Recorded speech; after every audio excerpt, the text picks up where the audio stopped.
Good morning मंडळी. जय भीम, जय शिवराय. आलो होतो मी माझ्या कर्मभूमीला म्हणजे मुंबईला.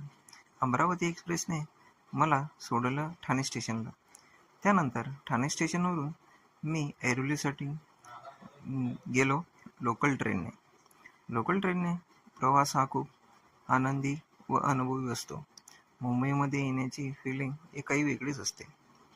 त्यानंतर घरी पोचल्यानंतर मी थोडा आराम केला.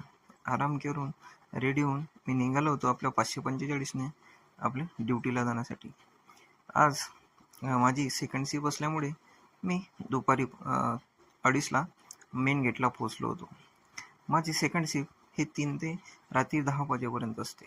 मग मी रेडी होऊन ड्युटीला निघालो आणि मोबाईल केला जमा. त्यानंतर माझी शिफ्ट संपून मी निघालो होतो घरी जाण्यासाठी. पण आज माझ्यासोबत एक किस्सा झाला. तो म्हणजे असा, चक्क आज 545च्या कंडक्टर साहेबांनी सांगितलं की मी तुमची रील बघतो म्हणून. मग काय, माझा आनंद हा गगनाव मावत नव्हता. माझ्या चेहऱ्यावरील आनंद तुम्ही बघू शकता. मी जे काही करत आहे ते लोक बघत आहे हे मी बघितलं. तुम्ही मला कमेंट करून सांगा की तुम्हाला माझ्या ब्लॉगमध्ये आणखी काय बघायचं आहे ते.